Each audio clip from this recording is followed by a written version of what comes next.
Wherever you go, whatever you do, throw a little at it. Omax, Vest and Briefs. Nellai IT ஊழியர் கவின் ஆணவ கொலை வழக்கில் CBCID விசாரணையில் புதிய தகவலானது வெளியாகியிருக்கிறது. விவரங்களை செய்தியாளர் சரவணன் வழங்க கேட்கலாம். சரவணன், விவரங்களை வழங்கலாம். வணக்கம் பிரகாஷ்.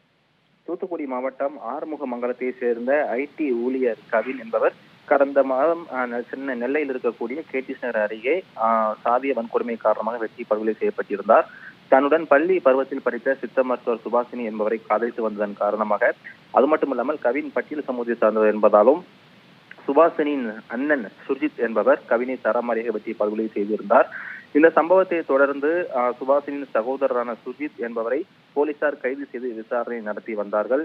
இந்த வழக்கானது சிபிசிஐடி வசம் மாற்றப்பட்டிருக்கக்கூடிய நிலையில் சுர்ஜித்தின் தந்தையான SI சரவணன் என்பவரின் தற்போது கைது செய்யப்பட்டு இருவருமே சிபிசிஐடி போலீசார் வசம் இருக்கக்கூடிய அந்த விசாரணையில் இறங்கியிருக்கிறார்கள். அது மட்டுமில்லாமல் இந்த கொலை வழக்கில் மூன்றாவது குற்றவாளியாக சுர்ஜித்தின் சகோதரரான செல்வன் என்பவரை தற்போது போலீசார் இந்த வழக்கில் இணைத்திருக்கிறார்கள். இது தொடர்பாக அடுத்த கட்ட விசாரணையானது சிபிசிஐடி போலீசார் நடத்தி வருகிறார்கள்.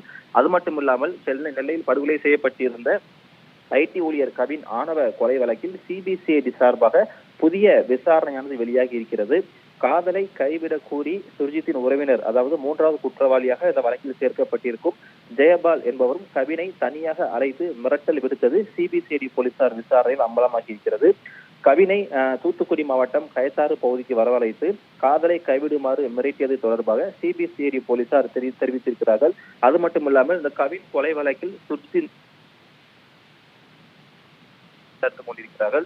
மூன்றாவது குற்றவாளியாக இணைக்கப்பட்டிருக்கக்கூடிய ஜெயபால் என்பவர் தனக்கு ஜாமீன் மனு வேண்டும் என்று கூறி நெல்லை மாவட்ட தீண்டாமை தடுப்பு சிறப்பு நீதிமன்றத்தில் 2 முறை மனு தாக்கல் செய்திருந்தார். குற்றவாளியை ஜாமீனில் விடுவித்தால் சாட்சியங்களை அளிக்க நேரிடும் என்று கூறி 2 முறையும் அவரது ஜாமீன் மனுவானது நிராகரிக்கப்பட்டிருக்கிறது.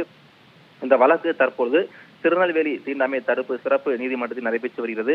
குற்றம் சாட்டப்பட்டவர்களின் பிணை மனுக்கள் தொடர்ச்சியாக தள்ளுபடி செய்யப்பட்டு வருகிறது. கவினின் குடும்பத்தினர் மற்றும் பல்வேறு சமூக ஆர்வலரும் இந்த கொலைக்கு எதிராக குரல் கொடுத்து வருகிறார்கள். அது மட்டுமில்லாமல் தற்பொழுது முக்கிய குற்றவாளியாக இருக்கக்கூடிய சுர்ஜித்தின் குடும்பத்தில் இருக்கக்கூடிய அனைவரிடமும் போலீசார் தனித்தனியாக விசாரணை தொடங்கிட்டு இருக்கிறாங்க.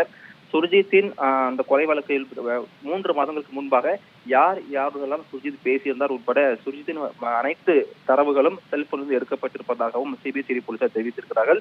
தற்போது மூன்றாவது குற்றவாளியாக இருக்கக்கூடிய ஜெயபால் மீதும் தற்போது போலீசார் அடுத்த கட்ட விசாரணை தொடங்கியிருப்பது இந்த வழக்கில் முக்கிய விஷயமாக பார்க்கப்படுகிறது. விவரங்களை வழங்கியமைக்கு நன்றி சரவணன்.